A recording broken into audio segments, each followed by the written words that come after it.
about a year ago, I was in a really bad place. Bad place with myself, a bad place with my family, my marriage. It was struggling. I was just living this life that I was not proud of. My husband and I had tried to start a family of our own and had found out that we couldn't. I had fertility issues and we needed some help. On the third round of IVF, we conceived Brennan. Just was so excited to finally start our family. The day that he turned 2 weeks, Brennan was acting funny that morning, and I couldn't get his attention. I just had this feeling that something was wrong, and he started shaking. So I called the doctor's office, and the next thing I knew, I was in an ambulance on the way to the hospital. They brought him into the ER, and they're hooking him up to all these machines and putting all these lines into him and wires, and they couldn't figure out what was wrong with him. He was on a multitude of medications trying to control it, and they reduced them, but he was still having as many as 100 seizures a day.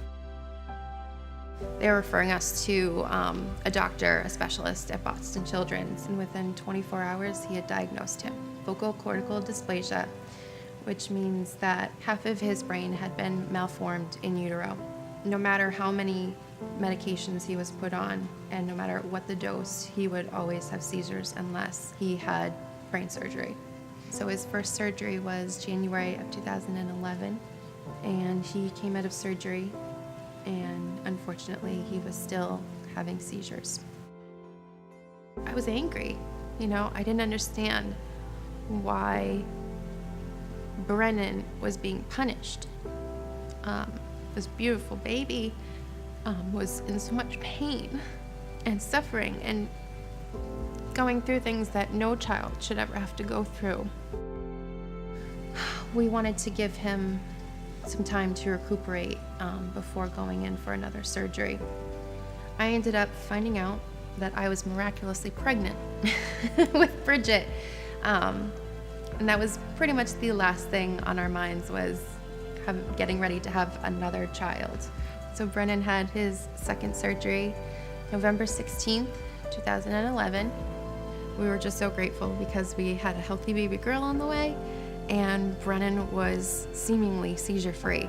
And as much as I wanted to be super happy, I was going through a lot of severe mental health issues.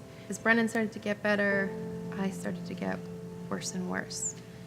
I completely disconnected from my children, my family. I couldn't take care of them anymore. I stopped eating, and I was afraid that I was going to hurt them.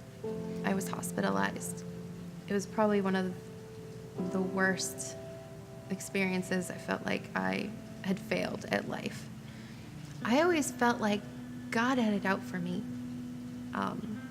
I was always being punished for something. I could never have whatever it was that I needed at that time. It was always so much more difficult than it needed to be. We wanted to start a family, and we couldn't because I was infertile. We finally got around to having a baby, and he was sick. And then we get pregnant, with Bridget, and that seemed like such a miracle. Brennan's healthy, and I have my girl, and she's beautiful, and everything seems to be falling into place, but I'm sick. And I can't even look at them with joy because I have these thoughts about hurting them, and I just felt like everything that I was given was being ruined and tarnished. And you always feel like you need someone to blame, for why it's happening, and God is always the easiest one to blame. I started reaching out, and I thought, well, I don't really understand the church, but maybe I could check it out. And since music was such a big part of my life, I wanted to find something that hopefully musically I could connect with. I came to faith, and it felt so right. The music was so it just connected with me, and I loved it. But I still was completely unsure of what I was doing there. But something told me that I should come back, even though I felt weird and uncomfortable and I didn't really understand it and I felt out of place. I just felt like I needed to come back. And the more I came back, the better I felt. I remember the first time that I heard Amazing Grace here.